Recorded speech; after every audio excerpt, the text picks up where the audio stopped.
नमस्कार साथियों, आज हम लोग हिंदी के अंतर्गत बात करने वाले हैं हिंदी वर्णमाला को। और हिंदी आपके हर एग्ज़ाम में पूछे जाने वाला आजकल जितने भी एग्ज़ाम हो रहे हैं इन सब में बहुत ही डिमांडेड एक विषय हो गया है।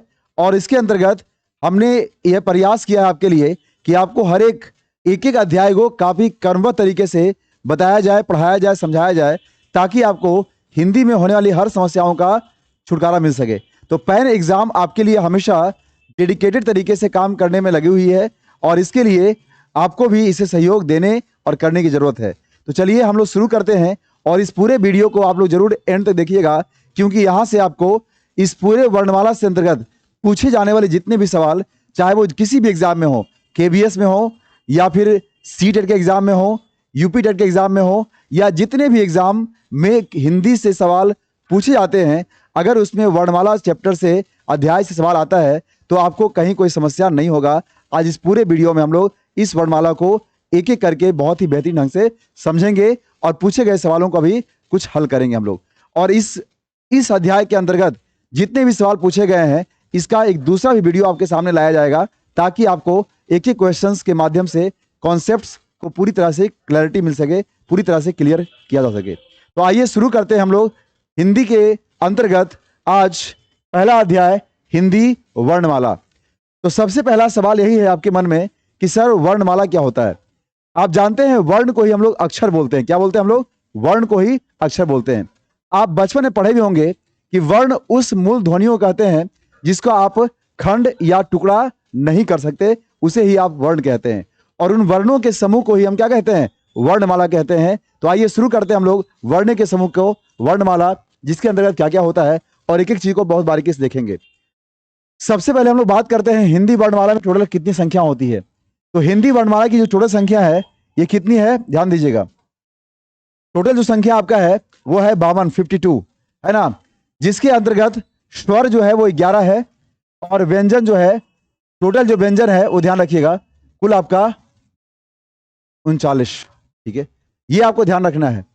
अब देखिए स्वर की जो संख्या है वो आ बड़ी की मात्रा, छोटी ई, बड़ी ई, छोटी ऊ, बड़ी ऊ, री, ए ओ और आ। ठीक है, तो ये जो आप देख रहे हैं यही आपका टोटल 11 क्या है, स्वर है।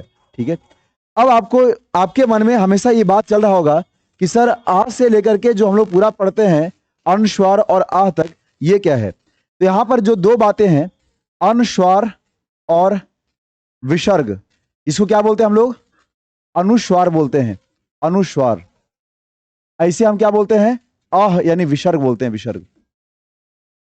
ठीक है, तो एक बात ध्यान रखिएगा यहां पर, ये जो अनुस्वार है और ये विसर्ग है ना, इन दोनों को हम लोग अयोग्य वाह बोलते हैं। क्या बोलते हैं? अयोग्य वाह। यानी कि यह पूरी तरह से स्वर नहीं होता है और ना ही यह व्यंजन होता है। इसे हम अयोग्य वाह बोलते हैं, जिसका प्रयोग हिंदी में तो नहीं होता है लेकिन संस्कृत में इसका खूब प्रयोग किया जाता है। ठीक है, अनुस्वार को हम लोग अल्प प्राण बोलते हैं, जबकि विसर्ग को हम लोग महाप्राण बोलते हैं। ठीक है ना, आगे बढ़ते हैं, कुछ कुछ और इंपॉर्टेंट चीजों को देखते हैं हम लोग, इसके अंदर क्या क्या बात है। एक एक चीज को बहुत ही बारीकी से समझिएगा आप लोग। मात्रा के आधार पर हम लोग स्वर को दो भागों में बांट सकते हैं, ह्रस्व और दीर्घ स्वर, है ना। यानी कि आ, छोटी ई, छोटी ऊ और री, इसे हम लोग ह्रस्व या लघु स्वर बोलते हैं। जबकि बड़ी ई, है ना, या बड़ा आ जो होता है, ऊ, ए ओ और औ, ये होता है हमारा दीर्घ स्वर। ठीक है ना। चलिए अब इसी को आप यहां पर देख सकते हैं, जातीय संधि और विजातीय संधि। ठीक है, तो आपको ध्यान केवल यही रखना है कि स्वर में टोटल संख्या 11 है। अनुस्वार और आह, अनुस्वार और विसर्ग, इसे हम अयोग्य वाह कहते हैं। ठीक है, आइए इधर देखते हैं हम लोग। कुल व्यंजनों की संख्या 39 होती है, जिसमें मूल व्यंजन जो है वो 33 है। कितनी है? 33। इसी मूल व्यंजन में 25 हम लोग लेते हैं स्पर्श व्यंजन को, है ना। अंतः अस्था व्यंजन 4, उष्म व्यंजन 4, संयुक्त व्यंजन 4, और आपका जो द्विगुण व्यंजन है जैसे र और ढ, है ना, आगे देखेंगे हम लोग, इसको हम लोग बोलते हैं द्विगुण व्यंजन। तो टोटल मिला के अगर आप जोड़ें तो कितना हो जाएगा? 39 हो जाएगा। तो आपका 39 हो गया, आपका क्या? 39 आपका हो गया कुल व्यंजनों की संख्या। ठीक है ना, ये आपको बहुत ही बारीकी से एक एक चीज ध्यान से समझना है और ध्यान रखना है, ठीक है। और 11 आपका हो गया स्वर और 2 आपका हो गया अनुस्वार और विसर्ग, ठीक है। आगे बढ़ते हैं हम लोग, चलिए। जबकि आपको पता होगा कि इंग्लिश वर्णमाला में जो होता है, इंग्लिश अल्फाबेट में होता है, टोटल इसके आधे होते हैं, यानी 26 होते हैं, ठीक है। अब आपके एग्जाम में सवाल पूछेगा उस व्यंजनों की संख्या कितनी होती है, तो 4 होती है भाई। संयुक्त व्यंजनों की संख्या कितनी होती है, इसकी 4 होती है। अंतः अस्त व्यंजनों की संख्या कितनी होती है, 4 होती है। आपको ध्यान रखना है। स्पर्श व्यंजनों की संख्या कितनी होती है, 4 होती है, 25 होती है। तो आपको ये सब भी एग्जाम में काफी कुछ सवाल पूछे जाते हैं, ठीक है। यहाँ एक शब्द दिया है प्लुत स्वर के बारे में, क्या होता है, आइए हम लोग आगे देखते हैं प्लुत स्वर क्या होता है, ठीक है। चलिए, मूल व्यंजनों की संख्या जो 33 था आपका, यहाँ पर कैसे कैसे यहाँ जोड़ के टोटल 39 आया है, इसको बहुत बारीकी से समझिए आप लोग। सबसे पहले आप जानते हैं कवर्ग, चवर्ग, टवर्ग, तवर्ग, पवर्ग, है ना। अंतस्थ और उष्म व्यंजन, संयुक्त व्यंजन और द्विगुण व्यंजन क्या होता है। तो कवर्ग आपका जो इसका उच्चारण कंठ से होता है, क ख ग ग, है ना, 5 इसमें हो गया। चवर्ग तालव्य से होता है, च छ ज झ य। टवर्ग होता है मूर्धन्य से, ट ठ ड ड और न। तवर्ग होता है दंत से, त थ द ध न, ये भी 5 हो गया। पवर्ग होता है ओस से, है ना, लिप्स लिप्स, ये भी क्या होगा, प फ ब भ म। तो टोटल जो स्पर्श व्यंजन हो गया, ये हो गया आपका 25। कितना हो गया, ये 25 हो गया। तो ध्यान रखना है, कवर्ग, चवर्ग, टवर्ग, तवर्ग और पवर्ग, इस पूरे की संख्या आप जोड़ लें 25। इसी 25 को हम बोलते हैं स्पर्श व्यंजन। क्या उसको बोलते हैं हम लोग, स्पर्श व्यंजन बोलते हैं। इसके बाद 4 था अंतस्थ और 4 था उष्म, य र ल व, ये था हमारा अंतस्थ। जबकि तालव्य श, मूर्धन्य श, दंत स और ह, ये हमारा उष्म व्यंजन, जिसके बोलने से अंदर से जैसे लगता है कि उष्मा का क्या हो रहा है, बोध हो रहा है।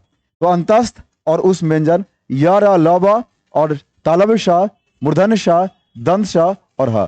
तो कुल जो मूल व्यंजन आपका हो गया, ये हो गया, क्या हो गया, 4 4 इधर हो गया, तो 25 और 4 4 यानी 8, 33 हो गया। तो आपने देखा कि मूल व्यंजन संख्या 33 है, जिसमें स्पर्श व्यंजन कितना आपका हो गया, 25 हो गया। अंतस्थ व्यंजन 4 हो गया, उस व्यंजन आपका 4 हो गया।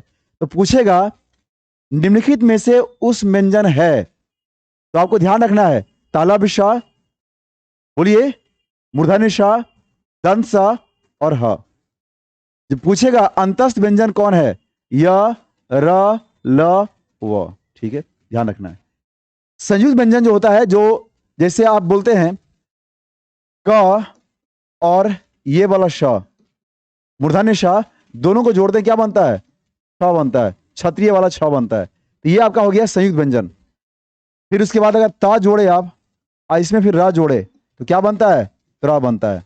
तो इस तरह के व्यंजन को क्या बोलते हैं हम लोग, इसे हम बोलते हैं संयुक्त व्यंजन। क्या उसको बोलते हैं हम लोग, संयुक्त व्यंजन बोलते हैं। यहां से भी कई सारे एग्जाम में क्वेश्चन पूछे जाते हैं।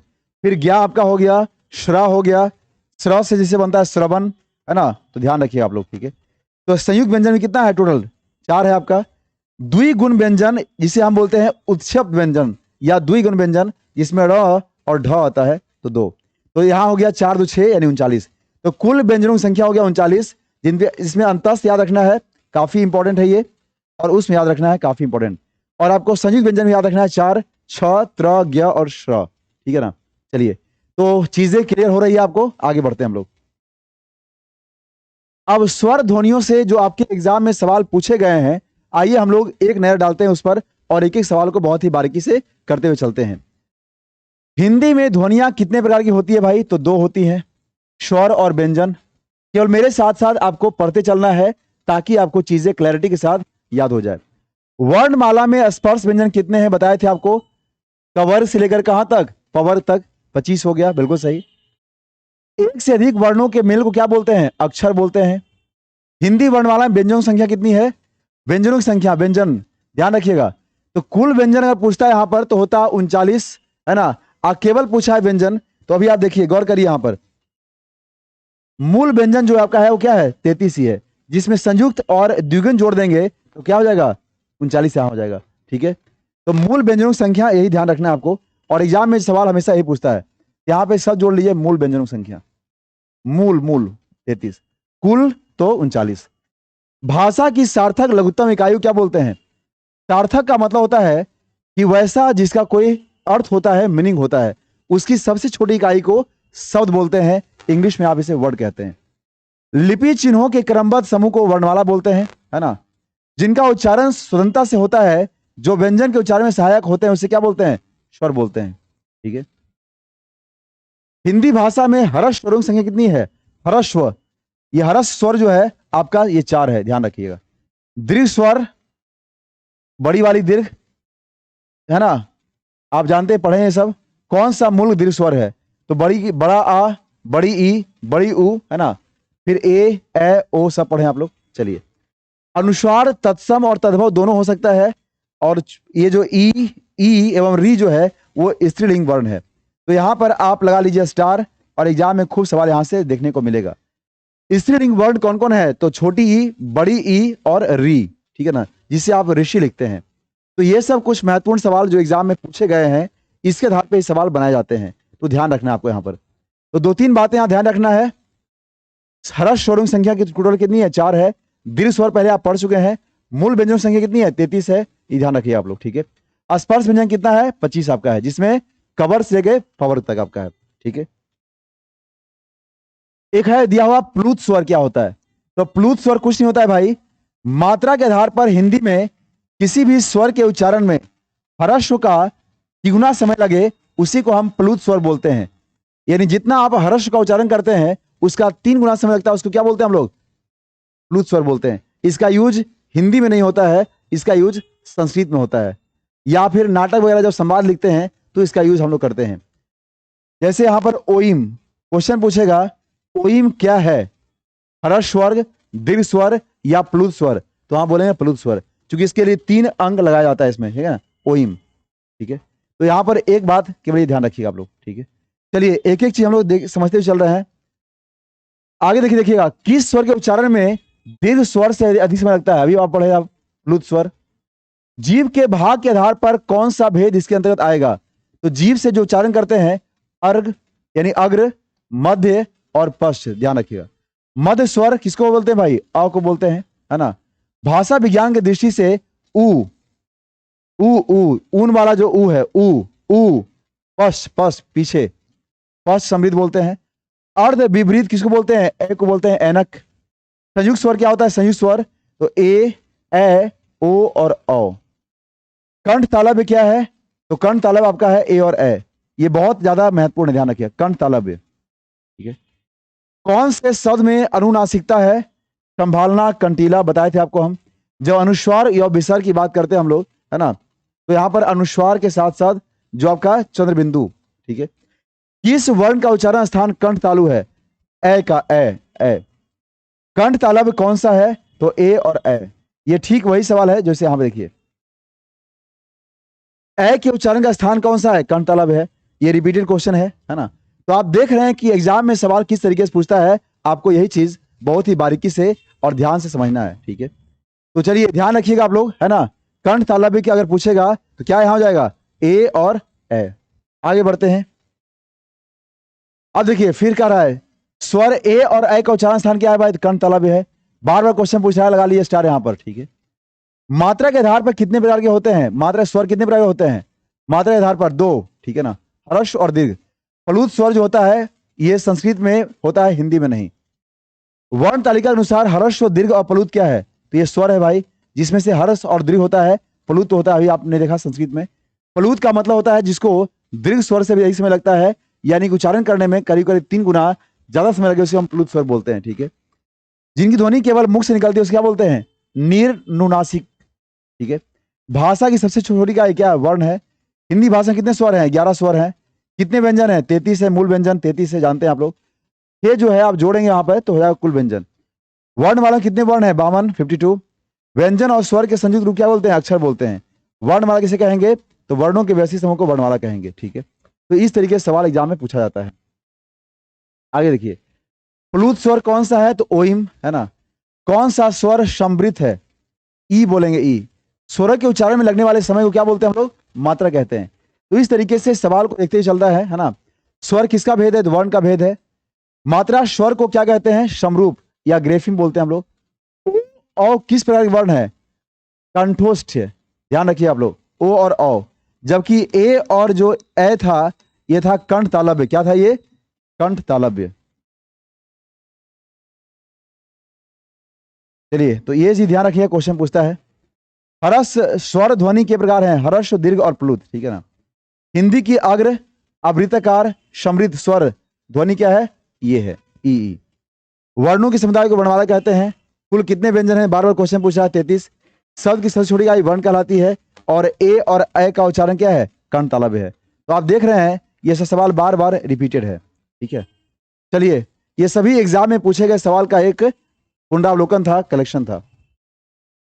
अब ये जो हो गया व्यंजन से आधारित जो सवाल है उसको आपको ध्यान देना है। व्यंजन से क्या क्या पूछा गया एग्जाम में। हिंदी की कंठ ध्वनि है, आप पढ़े हैं कंठ ध्वनि क्या क्या है? सारा कवर्ग है जितना भी आप पढ़े हैं, और क्या है? अ और अ, कवर्ग जितना है पूरा, और ह विसर्ग, ठीक है। कंठ ये क्या है? अ है, ह है, विसर्ग है। कंठ ध्वनिया क और ख, ये सब मतलब जो पूछा हुआ सवाल है उसी में से दिया हुआ है। फिर कंठ वर्ण, तो एक ही सवाल का यहाँ पर रिपीटेड, यहाँ से जितना भी दिया है सब, है ना। तो आप देख रहे हैं ये पूरा क्वेश्चन कंठ से जितना भी उच्चारण होता है, ये अ, बड़ी अ की मात्रा, कवर्ग, ह और विसर्ग, तो आपके लिए सबसे महत्वपूर्ण यही है। बाकी इसी पर आधारित सवाल और भी यहाँ दिए गए हैं। फिर व्यंजन का जो उच्चारण तालु से होता है, तो तालु से क्या होता है बताए थे अभी? चवर्ग। जितने भी चवर होते हैं सब तालु से होते हैं। तो आप देखिए ये भी आपका क्या है? यहां तक रिपीटेड है तालु से, जिसमें तालव्य शाह भी आता है, तालव्य शाह तालु से आता है ना। ये भी आपका चाद वर्ग कहां से हो गया? तालव्य से हो गया। और छोटी ई, बड़ी ई जो मात्रा होता है, ये भी क्या होता है? सारे चवर्ग और शाह के अलावा, सारे चवर्ग और शाह के अलावा जितनी भी मात्राएं हैं, ठीक है, ये क्या हो गया? तालव्य से होता है। तो आपने देखा कवर्ग, ह और अ और विसर्ग, इसकी उच्चारण कंठ से। च चवर्ग तालव्य श, और ई ये होता है तालव्य से, यानी तालु से, ठीक है। तो दो बात यहां क्लियर हो गया, ध्यान रखिएगा। अब बताइए मुझे कवर्ग का उच्चारण कहां से होता है भाई? कवर्ग का उच्चारण तो आप कहेंगे कंठ से होता है। चवर का उच्चारण कहां से होता है? चवर का तो आप बोलेंगे तालु से, यानी तालव्य से होता है, ठीक है। तो ये सब ध्यान रखिए आप लोग। और चवर के अलावा इसके बाद तालव्य श था, ई था, और ये ई था, इन सब का उच्चारण तालु से होता है। कवर के अलावा जो है क्या था बताइए? ह था, और क्या था वहां पर? विसर्ग, ध्यान रखिएगा। या आ था, इन सब का उच्चारण कहां से होता है? कंठ से होता है। आगे बढ़ते हैं, अगले कुछ सवाल और देखते हैं। फिर या का उच्चारण भी तालु से होता है, ध्यान रखिए आप लोग, है ना। और वही झा जो दिया है भी तालव्य से दिया है। केवल मेरे साथ से बोलते हैं, आपको सब याद हो जाएगा। यहाँ पर चवर्ग में ही या दिया है, तालव्य से यहाँ हो जाएगा। तालव्य श दिया है तो तालु से यहाँ हो जाएगा, ठीक है। जो क्वेश्चन बार बार पूछा गया है केवल वही सवाल यहाँ करना है। हिंदी की जो श ध्वनि है स, ये भी कहां से? तालव्य से होता है। ये सभी पूछे गए सवाल हैं। ट देखिए, अब जो जितना भी टवर्ग आ गया, टवर्ग जो आ गया, ये कहां से जाएगा? ये हो जाएगा मूर्धन्य से, मूर्धन्य या मूर्धा इसको बोलते हैं। तो सारा टवर्ग जितना भी दिया आपका, है ना, ये मूर्धन्य से हो जाएगा। चलिए, तो उम्मीद है कि चीजें आपको क्लियर हो रही होगी। तालव्य शाह तालव्य से होगा, दंत शाह दंत से होगा, और जो प वाला शाह होता है जिसको आप क्या षष्ठकोण बोलते हैं, है ना, यानी कि ये क्या होता है? मूर्धन्य शाह, ठीक है, ये शाह, तो ये भी ध्यान रखिएगा। चलिए, काफी आसान से सवाल दिया हुआ है। ये सारे के सारे सवाल फिर रिपीटेड हैं।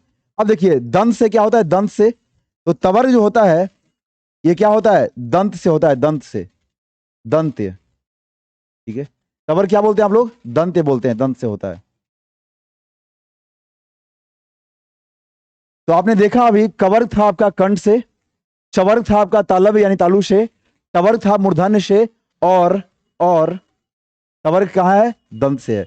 यही सबसे एग्जाम में सवाल खूब पूछता है, ठीक है। तो आपने यहां देखा बहुत सारे क्वेश्चन, केवल इन सारे क्वेश्चन को एक बार फटाफट पढ़ते जाना है आप लोगों को, ठीक है। फिर देखिए अब ओष्ठ क्या हो गया? तो जितने भी पवर्ग होते हैं, पवर्ग, है ना, यानी प से लेकर के प फ ब भ म, ये होता है आपका ओष्ठ। चलिए, अब इसी से सारा क्वेश्चन यहां दिया है ना, ध्यान रखिएगा। अच्छा, ओष्ठ से यहां पर दो और हो जाएगा, उ और उ हो जाएगा, उ और उ हो जाएगा। अंतस्थ में आपने पढ़ा था य और ल व, है ना, अंतस्थ, ठीक है। स्पर्श व्यंजन पूरा कवर से लेके पवर्ग तक, तालव्य शाह, मूर्धन्य शाह, दंत शाह, ये उस व्यंजन है, जानते हैं आप लोग। और अस्म क्या है उसके अलावा? अंतस्थ व्यंजन य र ल हुआ है, ठीक है। आगे बढ़ते हैं। फिर देखिए सब कुछ वही सवाल दिया यहाँ पर।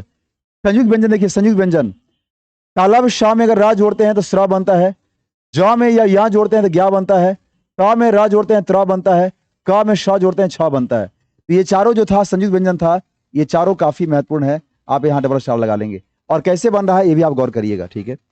चलिए, तो ये ध्यान रखना है, उष्ण व्यंजन में तालब शाह, दंत शाह, मूर्धन्य शाह और ह, तो ये आप ध्यान रखेंगे। ये सारी बातें पढ़ी हुई है, लेकिन ये एग्जाम में पूछे गए सवाल का कलेक्शन है, इसलिए आपको हम बार बार पढ़ा रहे हैं ताकि आपको मेरे साथ साथ चीजें याद हो जाए एक एक चीज, ठीक है। आगे बढ़ते देखते हैं क्या है। अब देखिए यहां पर जो स्रा दिया हुआ था, स्रा स्रा, तो अभी आपने देखा यहां पर कि स्रा कैसे बनता है। तो छ बनता है क और मूर्धन्य श से, त्रा बनता है त और र से, ज्ञा बनता है ज और य से, और स्रा बनता है तालब शाह और र से। सब में हलन जोड़ दीजिएगा, है ना, ध्यान रखिएगा। चलिए, तो आपका यहां पे हो गया स और र से हो गया स्रा। अल्प प्राण ध्वनि क्या है? अल्प प्राण देखिए, जितने भी यहां पे देखिए क्या दिया है, का, है ना, ये सब क्या आपका हो गया अल्प प्राण ध्वनि। व्यंजन अल्प प्राण, उसके बाद अल्प प्राण व्यंजन कौन सा है? तो इसमें ग है, कवर जितना भी आपका हो गया। महाप्राण क्या इसमें है? उष्ण व्यंजन जितना भी है सब महाप्राण इसमें है, ठीक है, ध्यान रखिएगा। इसमें ठा भी यहाँ हो जाएगा, तो आपको यही सब ध्यान रखना है इसमें, ठीक है। तो अल्प प्राण और महाप्राण, ठीक है, ये दो चीजें आपको काफी महत्वपूर्ण है जो ध्यान रखना है आपको यहाँ पर। देखिए, प्रत्येक वर्ग का दूसरा और चौथा वर्ण जो है वो क्या कहलाता है? महाप्राण कहलाता है। प्रत्येक वर्ग का, सभी महाप्राण वर्णों वाला समूह है छ, जैसे ख हो गया, छ हो गया, ठ हो गया। तो आपको ये चीज याद रखना है, महाप्राण पूछेगा क्या होता है, तो जितने भी प्रत्येक वर्ग है, कवर्ग, चवर्ग, टवर्ग, पवर्ग, ठीक है ना, इन सब में सेकंड यानी दूसरा वाला और चौथा वाला। तो कवर्ग में अगर हम बात करें, कवर्ग में, तो कवर्ग में जैसे खा हो गया और क्या हो गया, क ख ग और घ घ, तो ये दोनों क्या आपका हो जाएगा कवर्ग में, ये दोनों आपका हो जाएगा महाप्राण। क्या हो जाएगा? महाप्राण। चलिए आगे बढ़ते हैं, देखते हैं अगले सवाल। चलिए, और क्या लिखा है? शुद्ध कथन यहाँ देखना है आपको, है ना। तो ज्ञान का उच्चारण जो है परंपरा भिन्न होता है, कंठ से होता है, ठीक है। ये सब ध्वनियों में सम्मिलित करिए आप लोग, यहाँ भी क्वेश्चन दिया है उस ढंग से। फिर अघोष सघोष जानते हैं आप लोग, है ना। तो सघोष वर्ण जितने भी है क्या क्या है? सभी स्वर, और प्रत्येक वर्ग का तीसरा, चौथा और पांचवा जो वर्ण है ये सघोष है। अंतःस्था जो आप पढ़े हैं, तालब शाह, मूर्धन्य शाह, दंत शाह और क्या ह, जिसमें से तो अंतस्थ में य र ल व, इसके अलावा फिर क्या है? ह जो है, और बाकी सभी जितना स्वर है, और आप देख लीजिए, तो ये आपका हो गया सघोष वर्ण हो गया, ठीक है, ध्यान रखिएगा। चलिए आगे बढ़ते हैं, कुछ और सवालों की देखते हैं। आयोग वाह क्या होता है भाई? आयोग वाह जो होता है, अनुस्वार और विसर्ग को क्या बोलते हैं हम लोग? आयोग वाह बोलते हैं। तो उसी से सारा क्वेश्चन दिया है यहाँ पर। आपको केवल एक बार पूरे स्लाइड को पढ़ते आना है और क्वेश्चन को एक स्लाइड एक नजर देखते आना है, ठीक है, और कुछ नहीं करना है। ये सारे सवाल मैंने केवल आपके लिए लिखे हैं बस, और कुछ नहीं है। आगे भी सेम बात वही लिखा हुआ है, कहां से किसका क्या उच्चारण करते हैं ये पूरा दिया है। अनुनासिक व्यंजन कौन सा होता है? तो प्रत्येक वर्ग का जो पंचमा अक्षर होता है वही होता है अनुनासिक व्यंजन।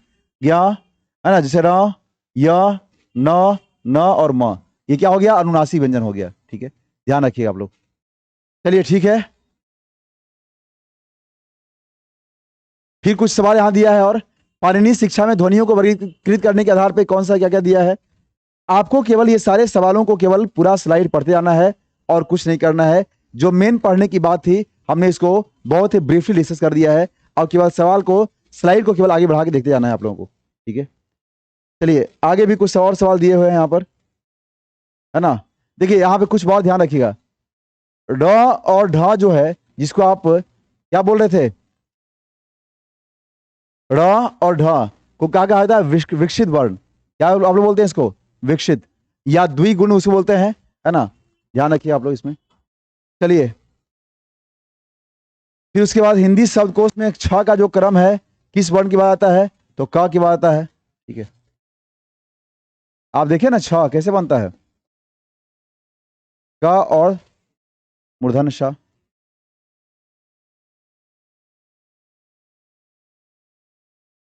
जिन वर्णों का उच्चारण बिना किसी अवरोध के होता है उसे स्वर कहते हैं, यही दिया है। कुछ कुछ फैक्ट है, ध्यान रखिए आप लोग। हर्ष स्वर कम समय लगता है, हर्ष ज्यादा समय लगता है, उसको दीर्घ बोलते हैं हम लोग। एक होता है प्लुत स्वर, जहां 3 गुना अधिक समय लगता है उसको प्लुत बोलते हैं। शुद्ध स्वरों की संख्या 10 है, स्वरों की संख्या 11 है। मात्राओं की संख्या 10 है ना। ह्रस्व स्वर, लघु स्वर, एक मात्रिक और द्विमात्रिक, ठीक है, यानी बड़ी की मात्रा जो होता है। मूल स्वर, जड़ स्वर, नैसर्गिक स्वर, उसको अ, ई, उ और री बोलते हैं, ठीक है। तो ये सब कुछ पॉइंट है, फैक्ट है, जिसको ध्यान रखना है आप लोगों को, ठीक है। चलिए फिर देखिए, दीर्घ सजातीय संधि और विजातीय संधि। तो सजातीय अ, बड़ी आ, ई और उ, और विजातीय में ए, ओ और अ। गुण संधि स्वर क्या है? तो अ और ई मिलके ए बनता है ना, ध्यान रखिएगा, और अ और ए मिलके ए बनता है, ठीक है। विभृति संधि क्या आपका? अ और उ मिलके ओ बनता है, और अ और ओ मिलके औ बनता है। ये दोनों भी काफी इंपॉर्टेंट है, ध्यान रखिएगा, बहुत महत्वपूर्ण है। आगत स्वर अ, अग्र स्वर ई, ए और ए, मध्य स्वर अ, पश्च स्वर, है ना, ये भी है। सब कुछ ध्यान रखना है, सवाल काफी कुछ एग्जाम में पूछा जाता है। समृद्ध स्वर और अर्ध समृद्ध, ठीक है। केवल ऐसा फैक्ट है जो एग्जाम में पूछता है, आप केवल एक बार स्लाइड देखते जाएंगे। कुल व्यंजनों की संख्या पढ़े थे आप लोग 39।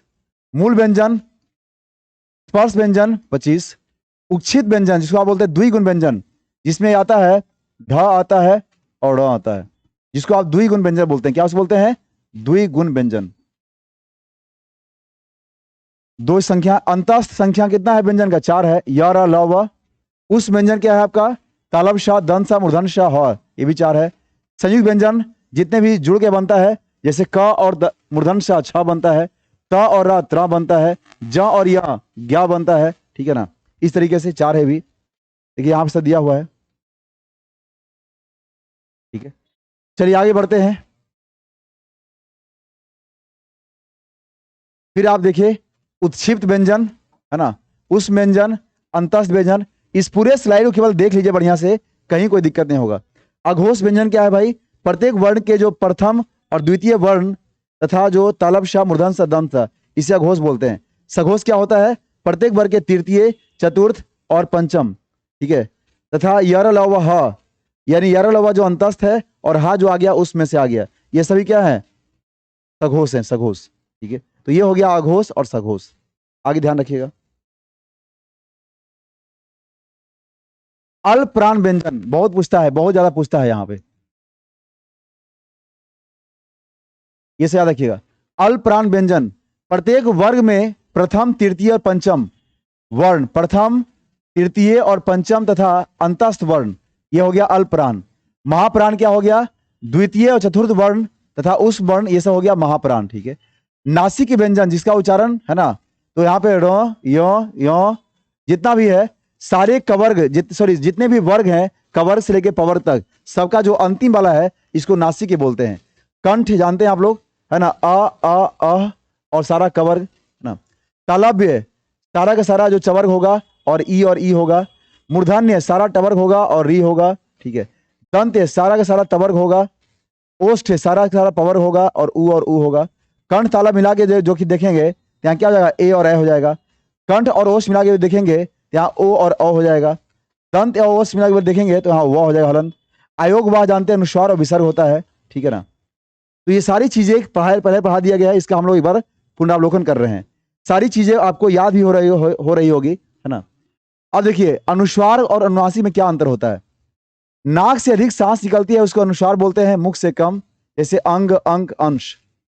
और ये क्या है? वर्ण पर बिंदु लगाया जाता है क्योंकि यह एक व्यंजन ध्वनि है, अंगुष्ठ, दंत या अंत्र। अनुनासिक क्या होता है? नाक से बहुत कम सांस निकलती है, मुख से अधिक, जैसे आंत, गांव, चिड़िया, इस पे चंद्र बिंदु लगता है, वहां क्या लगता है? केवल बिंदु लगता है। गांव, आंगन, सांचा, आंख, अंगना, ठीक है, इस तरीके से हो जाएगा। तो ये आपका अंतर था अनुस्वार और अनुनासिक में। उम्मीद है कि सारी चीजें आपको ठीक तरह से क्लियर हो रही होंगी। ये है आपका अनुनासिक और निर्नुनासिक, ठीक है। क्या दिया है? स्वर का उच्चारण होता है, अनुस्वार विसर्ग पहले पढ़ चुके हैं, आयोग बा होता है, ठीक है। ये सब कुछ इंपॉर्टेंट फैक्ट है, ध्यान रखिएगा इसको। चलिए और हम लोग देखते हैं अब अंतिम कुछ और क्या है, लीजिए इन्हें भी जानिए आप लोग। भाषा की सार्थी इकाई वाक्य, सबसे छोटी इकाई उपवाक्य, यानी वाक्य से छोटी, उपवाक्य से छोटी पदबंध, पदबंध से छोटी पद, पद छोटी अक्षर, अक्षर छोटी ध्वनि। तो सबसे छोटी यहाँ क्या होता है? ध्वनि। लेकिन अगर शब्द की बात करेगा तो ये होता है सबसे छोटी इकाई शब्द, लेकिन अक्षर से छोटी अगर रहेगा ध्वनि रहेगा आपका, ठीक है। तो यही चीज था आपका। और लास्ट में वर्ण, भाषा की सबसे छोटी इकाई है जिसे वर्ण कहते हैं, वर्णों के व्यवस्थित समूह को हम लोग वर्णमाला कहते हैं। तो जहां से शुरू किए थे अल्टीमेटली हम लोग वहीं पहुंच गए। यानी वर्णमाला क्या है, हम लोग पूरा का पूरा सारे सवालों को देखते हुए पूरा कंपाइलेशन हमने बहुत ही शानदार ढंग से पढ़ने और समझने की कोशिश किया। उम्मीद है कि आपको वर्णमाला से अब आपके एग्जाम में आने वाला एक भी सवाल नहीं छूटेगा। आप इस बात को लेकर अश्योर होकर के इस पूरे वीडियो को एंड तक देखिए। वीडियो अच्छा लगे शेयर करिए, अधिक से लोगों में फैलाइए। आप लोग पैन एग्जाम को भारत का बड़ा एग्जाम चैनल बनाने में आपकी मदद अपेक्षित है। आप इसे अधिक से लोगों तक अपना प्यार और समर्थन भी पहुंचाइए और हमारे साथ भी बने रहिए, ताकि आपको हर एग्जाम के लिए पैन एग्जाम बड़ा रोल निभाते आ रहा है और आगे भी आपका साथ निभाता रहेगा। चलिए आज की फिलहाल इतना ही, मिलते हैं अगले चैप्टर में। फिर हम लोग मिलते हैं अगले अध्याय में जो आपके एग्जाम के लिए महत्वपूर्ण होगा। तब तक के लिए जय हिंद।